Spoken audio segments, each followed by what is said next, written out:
Welcome back to Product Therapy, the show where we go behind the crafts of great product work. I am thrilled to welcome back SVPG founder Marty Cagan. Today's conversation is one of the most talked about and yet misunderstood concepts in product. We're talking about product strategy. Many companies may claim they have one, but more often than not, what they think is product strategy is really just a roadmap, a list of features, or a recycled slide of last year's OKRs. In this episode, we aim to provide clarity of what product strategy really is, how it differs from things like a vision or roadmaps, how to align it across disciplines, and how companies use it to drive focus and build products that customers love.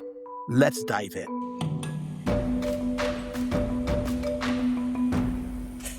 Marty, welcome back to Product Therapy. Thanks very much, Christian. Marty, let's start at the root. And I have to start with a confession around this one. This is probably the single hardest thing I had to learn as a product leader. And I think as we have this conversation, people will understand why. I kind of think I'm a nice guy. I want to make all my stakeholders happy. I want to make them feel heard. And also to the extent that they feel like they have a voice and they are contributing to the things we decide to do. And I struggled with this a whole lot very early in my career until I actually got to understand that I was actually doing the organization a disservice by not doing this work. But let's really start by defining what product strategy is. And maybe in some ways in defining that, differentiate it from things like a company strategy or a roadmap or a vision. I'm only thinking of how to do that in a few minutes and not a few hours. Well, maybe start at the highest level. The thing about strategy is it's one of those words that it's kind of like the word prototype. As soon as I say prototype, most people gravitate to a specific kind of prototype, and they think that's the only kind of prototype there is because it's the one they're familiar with. Same happens with strategy. If I talk to a McKinsey friend on strategy, or a CEO, they immediately gravitate to business strategy, which is super important and interesting, but it's not product strategy. Or if I'm talking to a marketing friend, they immediately gravitate to go-to-market strategy. It's one of those words that there are many kinds of strategies, of course. And what we care about here is product strategy. The most common situation I see is they don't have a product strategy. They just don't have one. It's not like good or bad. They just don't have one. So one of the most obvious signs is that they talk about the desperate need for prioritization. And they complain that product managers aren't prioritizing or something. And of course, all that's just a sign that they don't have that product strategy. Because fundamentally, the product strategy is about making those choices. So it's not something you push down. In the product model, of course, and this is not what every company does, right? In a lot of companies, most companies, there is no product strategy. There is a business strategy pretty much always. And then there are lots of roadmaps. And those roadmaps are basically prioritized lists of features and projects. And then those are handed down to the product teams to try to knock out as many of those as they can. And of course, that's why they're always complaining about lack of prioritization because, well, ultimately we're committed to all these things on a roadmap and we're trying to do too many things at once and there is no real strategy. So in a product model company, it works different. In a product model company, the product teams are set up to actually solve hard problems in ways the customers love, but work for the business. So then the role of product strategy is to choose which hard problems? Hard problems for the customers or hard problems for your company? So it can be either or both. But the job of the product strategy is to make those choices. It is in the product model, it is very clear that it is the product leader's responsibility to make those prioritization choices. And of course, hopefully they're doing that in real collaboration with the stakeholders because they're the ones running each business. But that's the job. And then in the product strategy, we identify the most critical problems to solve this quarter. And of course, just for those that don't know, in a product strategy, you're trying to identify the critical problems that will do two things. Will take you towards your vision, number one, and number two, pay the bills along the way. right? That's what product strategy is identifying those critical problems to solve. A lot of people like to frame it this way, and I like this too because I think it captures an important truth. They like to frame it as bets. You're making bets. And that's because another one of those truths about product is that just because you decide this is an important problem to solve doesn't mean it's going to be solved this quarter. And it doesn't mean that, the solution's going to do everything you need it to do. What we're doing is placing bets. I'm not going to let you tease us with business strategy, go-to-market strategy, all of this, without maybe clarifying the difference. All right. So let's put product strategy aside. What is business strategy? And to the extent that you're describing these things, differentiating it from product strategy, because if I'm a CEO, strategy is strategy. It's kind of how I win. I have placed my bet. What is this product strategy thing? So maybe help me with the difference between a business strategy and a product strategy. In good companies, you absolutely have both. So it's not a one or the other. Let's say your business strategy. Here's a very obvious choice. Is your company trying to sell outside of the U.S. or just in the U.S.? Do you have a global business or you have a, domestic business? That's a pretty basic business strategy decision. Another big business strategy decision, which actually ties to go-to-market, which I'll talk about in a bit, is how do we want to get our products to customers? How do we want to sell? Do we have a business strategy that's predicated on a direct sales organization? Nothing wrong with that, by the way. Or do we have a business strategy that's predicated on what's called product-led growth, PLG? Or do we have one that's just talked with a great company that's made a beautiful business out of channel sales? They don't have direct salespeople, and they also don't have a product-led growth. They have channel sales. And they have a model where they win when the channel sale people win. And that's a business strategy. Or, let's go a little further. I think one of the most brilliant examples or most impressive examples of a business strategy change is when Netflix decided to move from a content distributor to also a content creator. That was a massive change. Now, every one of those examples I gave, like selling internationally or selling through a channel or deciding to major new value like creating content, every one of those had big implications on the product. And so every one of those caused a product vision and product strategy to change. If the business strategy changes, let's just say from domestic to global, you will probably have to make product changes to make that work, especially if you go into countries that are fundamentally different, like China. You are going to have to, in the product side, go figure out, well, what's different about China? How are we going to have to change? What are the things? You and I have both been spending some time, you a lot more than me, in Africa.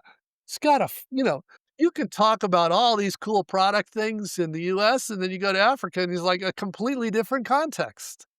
And you have to make sure that the solution works in that context. And obviously, Africa has different infrastructure. Sometimes it's still nascent, other times it's just different. So we need to make sure our solutions work in that context. That drives the product strategy. And go-to-market strategy, to answer that question, is really about how are our products going to get into the hands of customers. So that these sort of big three things, business strategy drives go-to-market strategy, and it drives product strategy. Product strategy also drives go-to-market strategy. So those three big things are very related and really critically important. We talk about getting to product market fit is sort of the whole goal of a startup.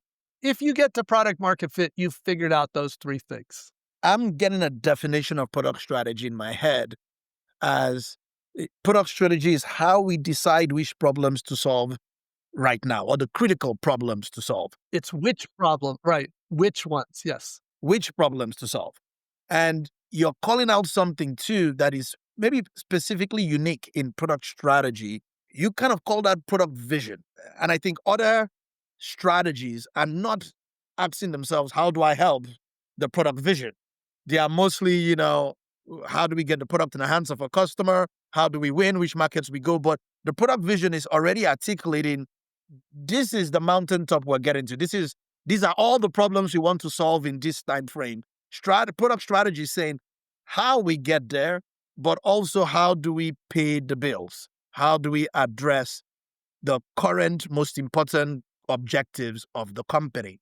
Now, the two inputs you're suggesting here for strategy are the vision and the company's objectives. Company's business strategy, which will show in the objectives for the company. Oh, I love that. Very important point. No, so in some ways, the product strategy already reflects an understanding of the business strategy. It's there to make it true, make it happen. I mean, let's say, this is a very real one. I've seen it several companies I advise. Not a surprise to any listener that a lot of the companies that start up in the U.S. and in Silicon Valley start in the U.S., and then they eventually decide to go bigger and try to go to other markets in the world. It's not unusual. So the business strategy, it makes an intentional change and say, we're going to start selling in Europe. Okay, what does that mean? It shows up in the company objective, usually within some sort of OKR or objective KPI that says, at the end of next year, we'd like at least a third of our revenue coming from Europe. Okay, that's a reasonable goal, right? It'd be a lot harder to do that for China than it would be for Europe, just because it's so different compared to the US, but still, it's a goal. Let's say that is the business goal of the company's objective for the year. So now the product organization has to figure out, maybe that'll be easy because the product hardly has to change. Maybe it'll be very, very difficult because the product needs a lot of change. So the first thing the product organization has to do is go figure out, what's different. That's called discovery, and we figure out what's different. Now, we can hope that it's not that different, but usually we find that some things are not different and other things are different. And sometimes it's very surprising too. I even like that definition in my head when you said make it true. The product strategy is how we make the product vision true and how we make the business strategy true. It's solving for those things in an organization. How do we make it true? I always hesitate to explain this because it's a layer of nuance that can confuse. There is no question about the business strategy, right? I mean, obviously, if your board doesn't want to sell internationally, what is the product team doing? So that's clear. Product vision is trickier. Well, first of all, I know you know this, Christian, but not all the listeners do. I love the power of a good product vision. I think it's amazing. Truth is, a lot of smaller companies don't even need it. They don't really need it. They do need a product strategy because there's always more problems to solve than they can solve. So they need to have some way to decide the most important problems to solve. As a company gets bigger, especially when you have a lot of product teams, like more than about 10 product teams, it's really hard to keep everybody focused on going in the same direction. A product strategy doesn't really do that, right? Product strategy says, look, Christian, your team, you need to solve this problem. We're depending on you. Another team, you got to solve this problem. Doesn't mean we're going in the same direction. It just means that we're all working hard on important problems. How do you make sure everybody's rowing in the same direction? That's product vision. So the product vision is tackling an adjacent goal to the business strategy. It's really about inspiring our customers, inspiring our teams. It's got all this value, but it is a little different. And so I don't want to say unequivocally, you do a business strategy, you do a product vision, you do a product strategy. You don't have to have that product vision, but I do argue you will probably need it, but it's for a somewhat different purpose. I love, and maybe it's in some ways, is it fair to assume that at the size of a company where the company vision is the product vision? It's like where we maybe, I always tell startups, you only have one area of focus, one problem to solve, which is product market fit. Everything else is just like noise in the whole wall. It's like, is that kind of the fair assumption that there's some alignment, but as you start to get bigger at scale, the product vision serves many purposes. So you have to take that into account. As you get bigger, you really do need that vision, and it's an artifact that is a thing. When you're small, there's sort of two other realities. Number one, you're just trying to figure out something that works. So the truth is, even if you took the time to do a good vision, you'd probably change it. So, because until you actually get some traction, everything's up in the air. And the other thing that's a reality in most startups is the founders are constantly sharing their vision. Now, usually, sometimes that's a product vision, usually it is, but sometimes it's just a sort of more of a mission statement for the company. But it's not, there's usually something. People join the startup usually because of the charisma of the founder that is like saying, here's how they want to make a dent in the world. So let's roll up our sleeves and get into strategy. First of all, what makes a good strategy? What makes a strong product strategy? What are the key elements or key characteristics of a good strategy? Well, the big thing is, like we said, if people are complaining about prioritization, this is where it needs to be happening, and it's probably not happening. And what does that really mean? Choices. So your focus, your decisions on what is truly important. Of the 50 things you could do, what is the one or two, maybe three that you're really going to nail? That's focus. If the product strategy doesn't make some hard choices about what you will and especially what you won't do, that's not very helpful. So the first real benefit of a good product strategy are those choices. But then it's not enough just to declare something as I believe this to be true or I want this to be true. Because a lot of product strategies are just wishful thinking. They're just wishful thinking. There is no real analysis about how and why that's going to happen. A lot of people talk about Amazon's writing culture. And in particular, there's 6-page written narratives. And those narratives are really about any sort of decision. But many, if not most of them, are product strategy decisions. It's about why is this the most important thing? Of all the things we could do, why is this the most important problem to solve right now? Those narratives lay out the data, they lay out the reasoning. Now, there's several benefits to that. And I have to say, I explain this all the time, but not that many companies listen to me because it's hard work. And most people want to avoid that hard work, unfortunately. But it is so valuable to do. But one thing it does is it's very data informed. I mean, it has got all the evidence. It could be qualitative evidence, quantitative evidence, but it lays out the evidence. It lays out the logic. And anybody can read that and decide if they agree or not. So that's important. But another big benefit that I think applies even if you don't do written narratives is think about the politics here for a moment. Every leader in the company thinks they know what's important. And none of them are wrong. They're all important, but that's not the real question. The question is the most important things for us to do. And that's a harder question. You have to be careful politically that it doesn't come across as, oh, it's just Marty's choice instead of Joe's choice.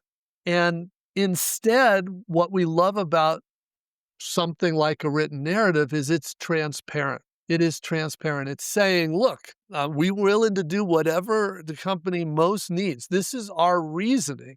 This is the evidence. This is the logic. This is the hypothesis. This is what we're doing.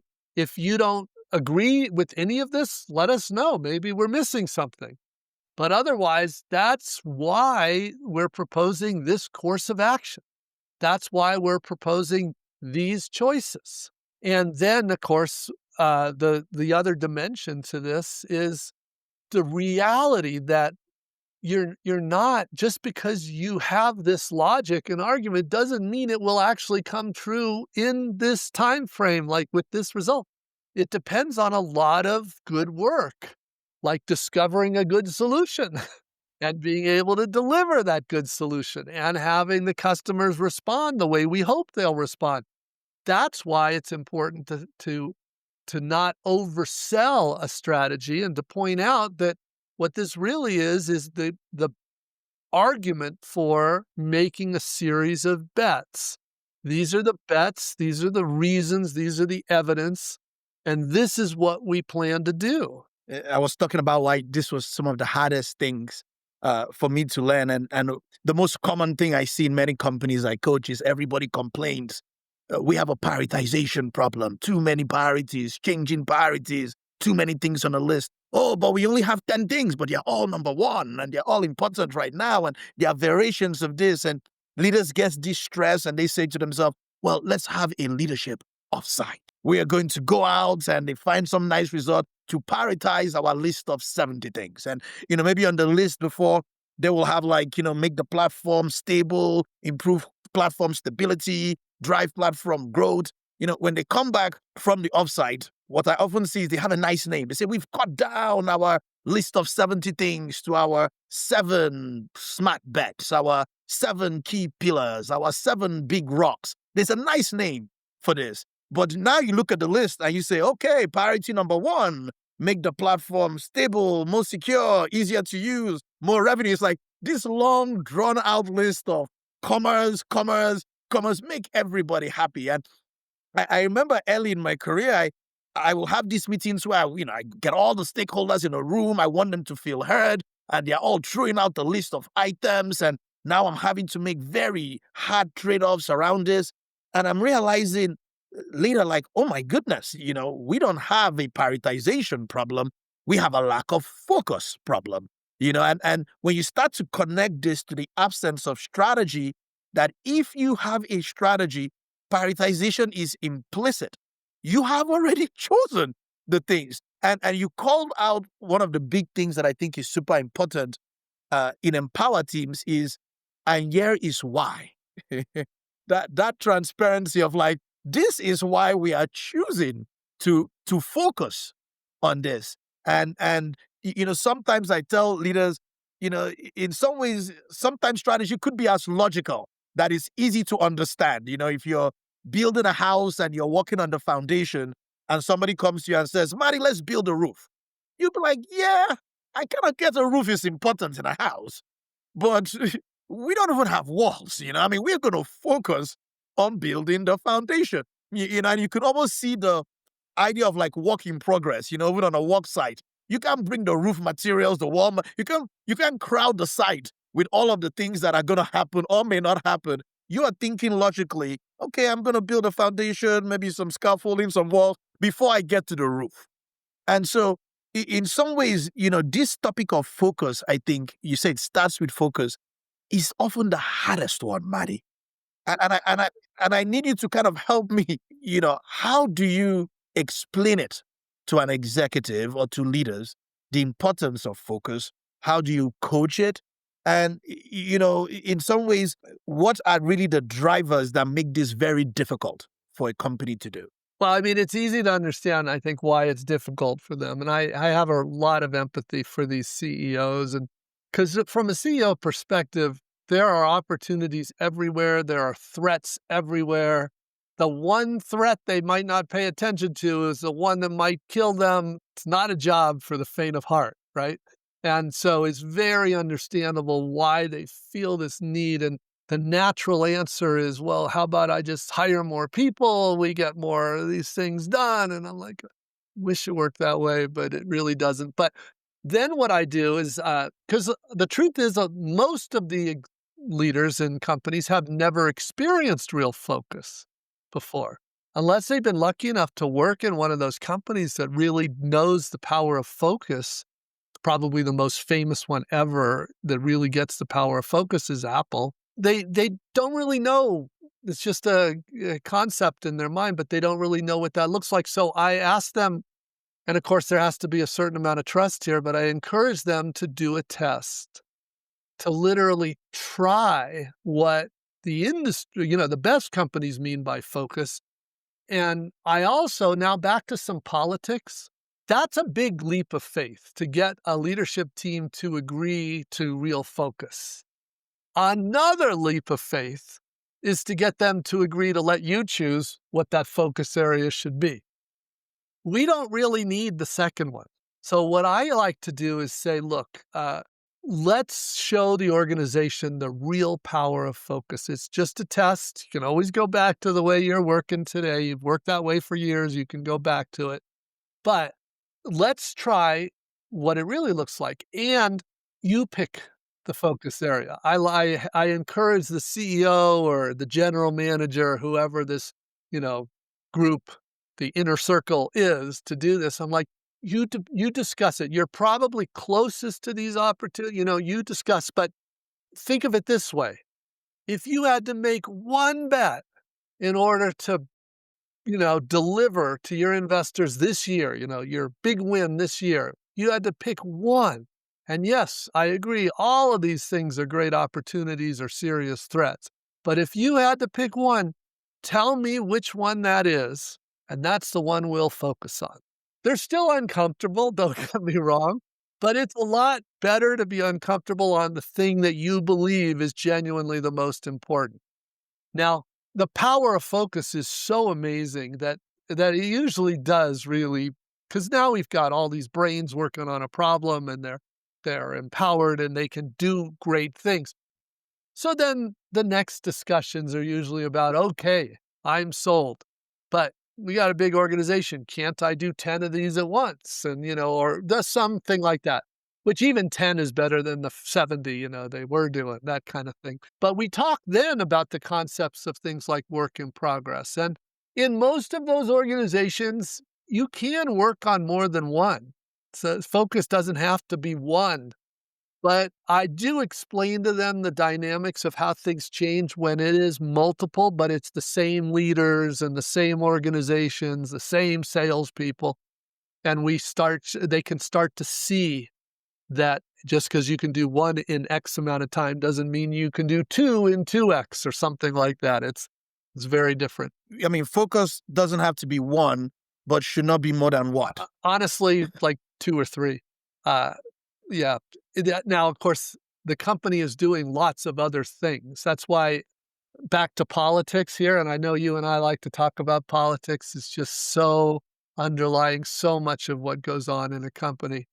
But you really have to remind the leaders constantly that focus does not mean you don't keep the lights on. Keep the lights on is a separate thing. Just like tech debt is its own animal, it's a separate thing.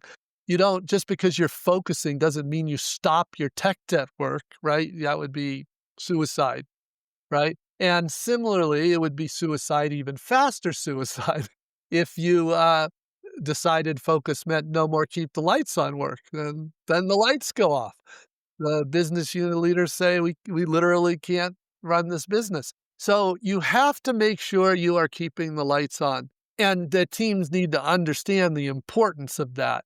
And we of course track the percentage. It's not, it's significant, but it's not the majority of what teams do. I love that a lot. I was just telling a leader the other day, I was like, look, you're not going to compete between paying your power bill or your water bill and whether you watch Netflix or go out to eat. Today it's like, we don't do that in our house. Like, we are not like, we're always going to keep the lights on. We're always going to, pay our utility bills, but we have choices that we need to make on how we use our resources and leverage our discretionary spend on what we use it for. So, one of the ways, you talked about focus, you talked about this insight-driven, this idea of, and why are we choosing this? Because which is often a test I do with strategy where I go to somebody and I say, what are you working on? And I'll tell them, well, I have something else you should work on. And if they say to me like, yeah, we need to prioritize, I need to escalate that to your manager, then I'm like, well, strategy hasn't really made its way down to you because you don't understand why this is important. And you don't have the arguments, whether it's right or wrong about, where this is. But you also talked about being able to place a bet, to be able to maybe even double down on like, we're going to put some resources on this. And what we see many leaders do is they spread their bet. They try to do all the things. We would call that a peanut butter strategy. Let me ask a question because you kind of called out the role of leadership. Why don't most leaders know how to do this? Honestly, the same reason they don't know most things. They haven't worked in organizations that work this way. They haven't learned. They haven't been taught. And that's my explanation for most things. That is also why certain leaders that come from certain companies are so in demand in the marketplace. Yeah, and I've even found that, they actually get good at outsourcing strategy than creating one, because when they've never done it, do you want this to be your first time to do one? And if you outsource it, it's easy. If it works well, I'm the hero. If it fails, you can blame the company that created it. So, all right. So now most leaders haven't seen it. So let's talk about how to create a strategy. All right.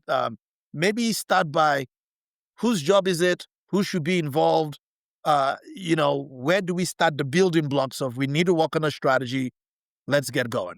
The answer about who should do it is the product leader. That is really the product leader's job. However, politically, the product leader first has to earn the right to do that. The main way that happens, because think about it, in companies that don't have a product strategy, somebody is deciding what's going to be worked on. It's usually the stakeholders. And what we're talking about is moving that control, that power, if you will, from the stakeholders to the product leader.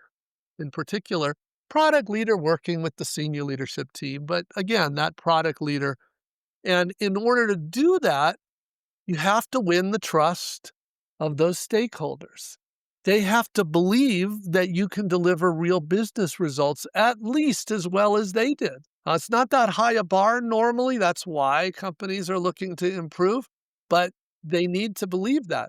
So normally what I recommend, now, I'm talking politics. This is not like a framework or a playbook. This is politics. What I like to do is say, look, right now, your biggest problem is each of these stakeholders is bringing you a roadmap of features to build. And the first order of business is to change that roadmap of features to build to what's called an outcome-based roadmap, or just basically each request. Let's figure out, is it a keep the lights on thing, in which case doesn't need to be on a roadmap anyway, it's a keep the lights on. But if it's not, what's the problem to be solved? What's the outcome to achieve? That's an easy conversation that needs to happen. And most stakeholders have no problem with that conversation as long as it's solving their problem. It's fine. They're like, yeah, of course. And that should have been obvious or whatever. We at least agree this is the problem to solve and this is the solution. And sometimes we have to point out, and if that first approach doesn't work, we'll still solve. We're not giving up. We'll find a way that does work. And they'll say, of course, right? But that's what we're trying to do.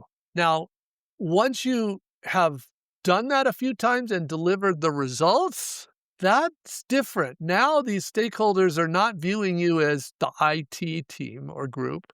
They're viewing you as a partner. And so now you can start talking about, we've got some problems to solve that might actually make an even bigger impact to the business. And this actually gives me probably a good place, Christian, to talk about something we haven't talked about yet. An empowered team is a team that is absolutely capable of identifying good problems to solve and solving them. However, just because they're capable of identifying good problems to solve doesn't mean you want them to. Because politically, the stakeholders, each business unit stakeholder, they've been dealing with these issues for quarters or probably years. And they feel very strongly these are the problems. And they're almost always right. One way or another, they're going to view as them paying for us. So for them to think, oh, we're going away for 2 months to decide that that's really a problem, that's not a good look. That is never a good look. So what we want to do, and we encourage our product teams, we tell them, look, you're skilled at doing both problem discovery and solution discovery. Right? Problem discovery is identifying a good problem to solve, and solution discovery is solving it. but we need you to focus on solution discovery. And that builds this trust. However, we tell these teams, when you're doing solution discovery, you're putting prototypes in front of users and looking at the data, you will run up against other problems to solve. It happens all the time. Some of them will be minor problems, and some of them could be really important problems to solve. And what you're coaching those teams to do is bring the problem they're identifying to the product leader. Bring it to the product leader. And the reason for that is because that is one of the best inputs to next quarter's product strategy. Look, the product strategy is deciding the most important problems to solve. This is a great source of very real problems to solve. There's other sources too, including our executives, but this is a great source. We don't want to tell the teams that we have no interest in them identifying problems. We do. It's just that there's a time and place for everything. They have to realize their primary job is to solve problems, and the product leader's primary job is to identify those problems to solve. Oh, Marty, I love this renewal of trust or earning of trust aspect of it, because I think many leaders start doing themselves a disservice in how they start their journey on strategy. And you're kind of calling out, probably today you have lots of roadmaps with features to build and projects to deliver. Your first job is not to kind of deny the importance of those to those stakeholders, but maybe start by aligning them to an outcome or to a problem to solve. And maybe there is the political exercise of like, well, there are lots of problems to solve here. Let's do a test of what are we going to focus on. And maybe you're creating that alignment, but you called out something. The job of that team, of our teams now, is not to quibble on those problems, but to nail those solutions. And as we're nailing those solutions, we're probably getting insights on better problems to solve that kind of go back up now to the product leader in terms of what they are bringing to the stakeholders, with some evidence as they were doing discovery. Maybe this is kind of this idea of continuous strategy in that idea. The insights are fueling this, and you're shifting from this subservient dynamic to a collaborative dynamic with your stakeholders. One of the things we haven't talked about, and maybe tell me where this fits in, because many companies, in terms of how they decide what to do, they do something called annual planning. AOP, some companies semester planning. They have nice names for it. I often tell people with strategy, kind of like with regulatory things, I say, why is it always stressful? I can tell you 5 years from now what you're going to do, annual planning. Like, I'm going to give you as much of a heads up that next year there's going to be annual planning 2 years from now. But every time it is this big effort, minds and brains, stressful presentations. Maybe differentiate or what is annual planning as opposed to strategy? What happens when you have a strategy to things like annual planning? Is there a role for that in the product model? I've probably been to way more than my share of those annual retreats. And I know how to play the game. First of all, the most common purpose of annual planning is dealing with the absence of the strategy we talked about. So somehow they do have to decide, what are they going to fund, right? What are they going to work on? And the most common activity in annual planning is a dog and pony show. You're basically, everybody's bringing their proposals, which basically say, I think we're going to make this much money and it's going to be really easy to build. And then, they're trying to get funding. It's a lot like when people go and pitch a venture capitalist to fund their startup. The difference is VCs are much smarter about how to do this. VCs will give you enough money to do product discovery. That's seed funding. And only if you actually show results will they do. But unfortunately, in corporate annual planning, most of them are not that sophisticated. What they're doing is not funding discovery. They are funding projects. So literally 100 times the price. And you've told the story, I know I have many times, of basically SpaceX versus Boeing and Starliner. And one is annual planning, and the other one is we're going to do discovery. You'd think by now the world would know In fairness, there are other benefits to annual planning, of course, than the we have to prioritize what we're going to spend money on. Even if you're more sophisticated about that and you've got a product vision and the product strategy, there's still value in getting the executive team on the same page and talking about business strategy and talking about go to market and talking about the learnings. There's benefits.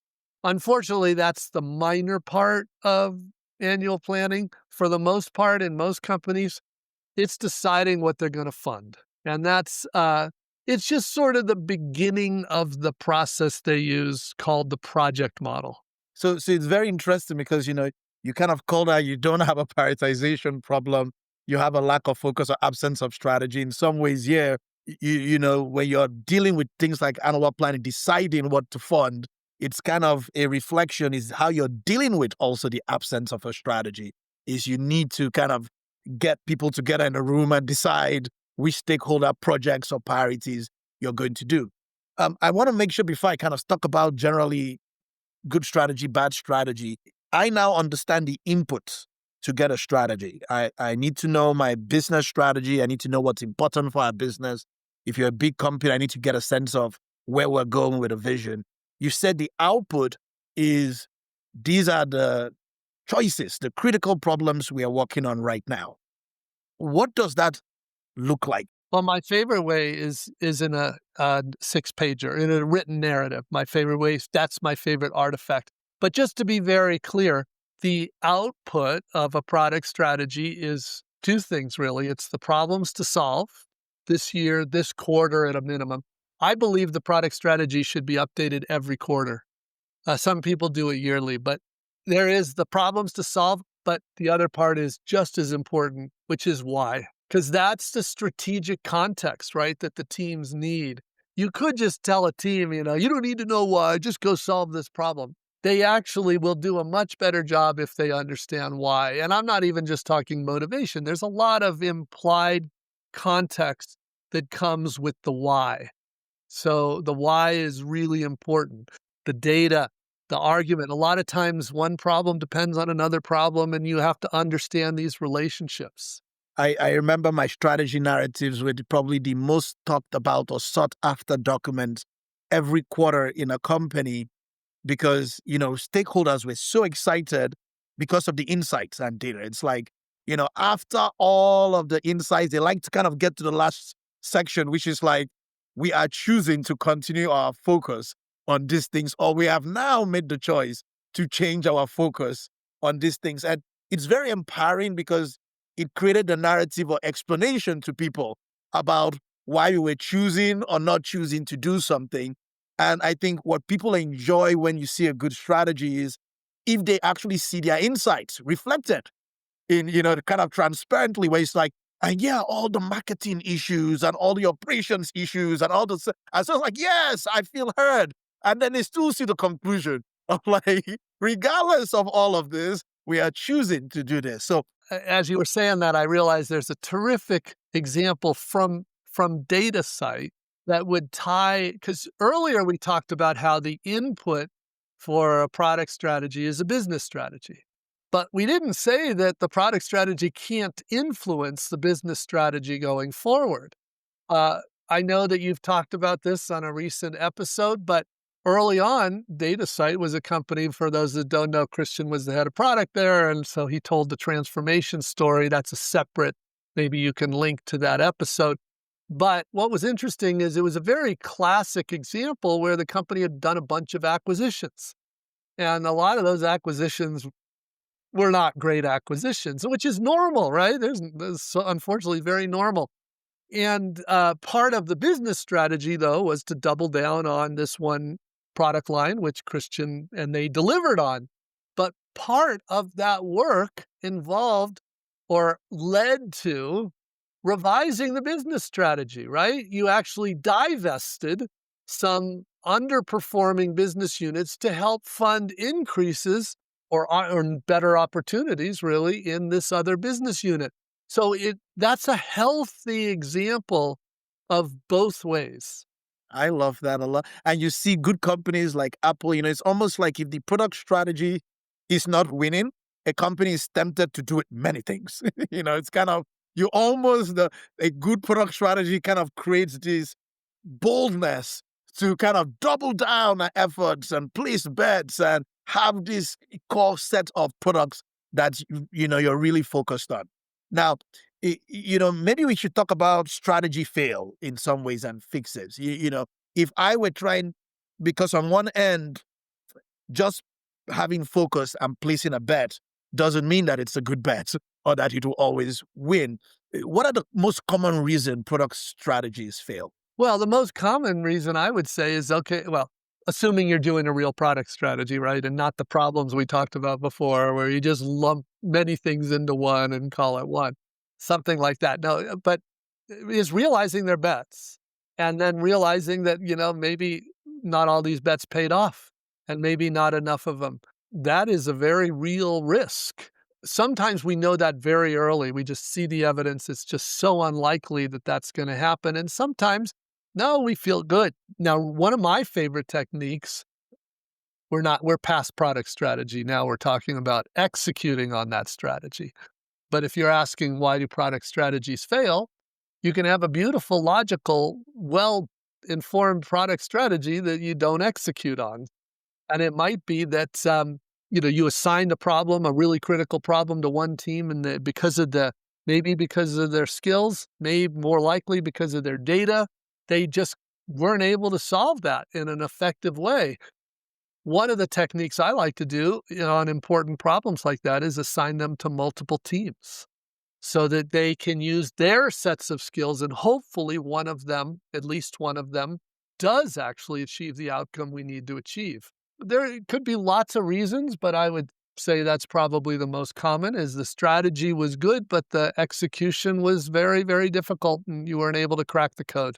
And to the extent that insights are important, the choice of what you focus on, your ability, even that you're calling out even team dynamics, do I have the skills to go deliver or execute on that strategy? And one of the tactics you're saying is, you're giving that focus to different teams to do so. Short-term survival for many companies is often a big thing. We got to pay the bills, or we are bleeding cash, or we got to make payroll. And many companies make short-term choices on the need to survive versus kind of going after the long-term bet or vision that they have. And, those choices, how do you balance that in terms of strategy? And maybe, I don't know if there are specific examples or strategies of, company in pressure on survival versus I've got a big vision that is the right problem to solve, but I'm bleeding cash. Oh, that's why we said right at the beginning, really, that there's these two goals, right? One of the product strategy, one is to take us closer to achieving the vision. So in order to achieve a vision, you usually have to solve many hard problems. Think of autonomous driving. There are many hard problems that had to be solved to get there. However, if you have to make money along the way, which in many cases, or in this case, like autonomous driving, prove that it's safe before you spend all this and deploy it to the world, you're going to choose certain problems first. And there's a logic there. That logic is what we spell out. So the question is, what can we do now that will, is something we can monetize so that we can pay the bills? That is a step that takes us closer to that vision. Let's talk a little about AI and the rise of generative AI and platform technologies in our world today. Does it change how you think about strategy? Does it even change how companies should view those trade-offs that they have to make? The biggest way AI is should AI be part of that product strategy? In other words, should you be leveraging this technology? In many, many cases, I think the answer is absolutely yes. Now, the harder question is that particular problem ready for that? Or is that something that maybe the foundation models need another year of progress? Who knows? But should that be part of the strategy? Probably. Not for everything. I'm sure there's exceptions out there, and I realize I'm biased because the companies I work with are good examples of where AI technology, that's sort of why they're in this. But I know there are cases which are less exciting. So that's the first question. And that's the most important question really for AI is like, okay, well, how should we use AI? Now, there's hard questions embedded in that question, like what is the role of probabilistic solutions in our solutions? And in some spaces, it's pretty clear. In other spaces, it's less clear. You need more guardrails, lots of caveats. That's all a great example of what a good product strategy would talk about. The other side of the question is, can you use AI tools in crafting a product strategy? And the answer to that is, of course. And we're all pretty much doing that with almost everything we're creating right now. Can you go and just say, give me a good product strategy? Not likely. Can you improve a product strategy? Yeah, almost always, I think. Product leaders are getting better at using the tools to get better results. For something like product strategy, the primary tool is the brain. That's the primary tool because product strategy is all about thinking clearly. And that's what it is sharing your thinking. So can tools help bring clarity to thought? Yes. Can tools also be a substitute for thinking? Unfortunately, yes. So, it's like any of these examples. There's good use and bad use. How do I communicate the strategy now that I've created it? I like it because people who want to understand the why for real can do that. Now, is there any reason you shouldn't also talk to the person? No, I mean, you should talk to them, talk to each stakeholder and sort of explain and answer their questions. But I think at the minimum, by doing that written narrative, you will do much better job when you sit down with a head of sales. It kind of talks about your thinking. It's improving your communication explanation around that. I want to do some quick things here as we wrap up. Are they pointed examples of like, let me tell you a story of a good strategy and why that you can kind of point to, maybe a strategy that you can articulate in some ways that people can actually see how it plays out and those elements you talked about? Well, first of all, on svpg.com/examples, we share some examples. I will tell you that product vision and product strategy is even less shared by companies than product vision. That is honestly as sensitive a stuff as you can find at a company. Even their code, I think, is less valuable to them than their strategy. So it's not something a lot of companies publicize, but it is something that some have. Also in the book Empowered, we shared a case study with a product strategy in there. So yeah, there's resources for sure. Strategic pivots, things that end up changing your mind around strategy. They look like what? Just to kind of give people a sense of like what that kind of thing could be. I mean, I always be like, COVID is an example. I mean, nobody plans for COVID, but I think many leaders do this fire and forget type of mentality to a lot of these artifacts. But what are some things that could lead to a strategic pivot? Yeah, COVID did lead to a strategic pivot. I mean, for a lot of companies, there was no choice. And their prior product strategy was basically a non-starter because maybe it required in-person stores or something like that. And now they had to do a new strategy, and the ones that did, great. For the most part, visions don't change, but strategies change a lot. Remember, every one of those, every quarter is you're placing bets.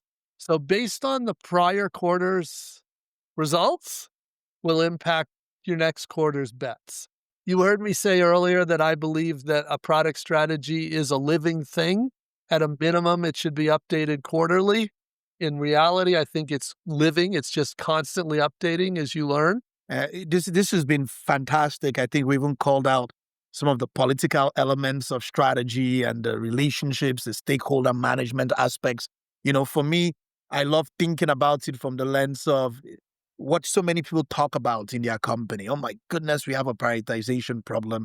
You've kind of pointed out why that is a strategy opportunity. Even like a lack of resources in many companies. You see companies with 4 engineers running circles around companies with 200. And you're like, that's a leverage thing. It's probably a lack of strategy. I was even just with a big company and they were talking about like, oh, we need like 50 million in incremental budget to hire people. And I'm like, how many employees do you have? They're like 300,000. And I'm like, wow, I don't know if you can lose any battle in the world if you deploy 300,000 troops. I'm like, what if you focused? And that's kind of a lack of strategy in some ways. And you're calling out these elements that I think have plagued a lot of organizations because they are of how they have decided what to do. It's coming top down, or it's coming outside in. It's reactive in a culture, customer requests, issues. And it's kind of the same thing with like regulatory requests. I'm like, so why is that stressful? You're a bank. Like, why is a request from a regulator always a panic? Like, you haven't strategically understood that to be a bank, you need to respond to regulatory requests and changes in compliance. And all of this is kind of pointing to this most important thing that I've found to be the missing link for many leaders. And you've called out it's happening because many leaders have not seen good strategy, never done a good strategy, and so they must be coached. You've kind of broken out the elements of good strategy. It starts with focus and, the choices of not just what you're going to do, but what you're not going to do. And then this transparency of why we're doing it, the insights and the data that allow you to leverage or tackle those things. And then, the ability to place a bet. You're not guaranteeing those results, but you're making those choices or on what to do to get those outcomes. This, for me, very important. I think probably the most important conversation for product leaders outside of coaching. So I have found it tremendously valuable to kind of break this down. Obviously, after you have a strategy, you need to communicate those problems to your teams, which is kind of an objective or problem to solve. And maybe that's kind of OKRs, but I've enjoyed this conversation, Marty. Thank you for the gift of the time. As always, the candor, the transparency, really fun dialogue. Thank you for being on Product Therapy. Thanks for inviting me back, Christian. Want to learn more? Until next time, please check out svpg.com. Sign up for our newsletter that Marty Cagan puts out. Join us for one of our workshops near you and get access to all of the articles and content we put out. And thank you to everyone for joining us. Until next time, have a good day. A quick disclaimer, while this podcast is named Product Therapy, it is not hosted by licensed therapists or mental health professionals, and it is in no way a substitute for professional mental health services. We recognize the importance of mental well-being and encourage anyone facing personal difficulties to seek support from qualified professionals. See www.findahelpline.com.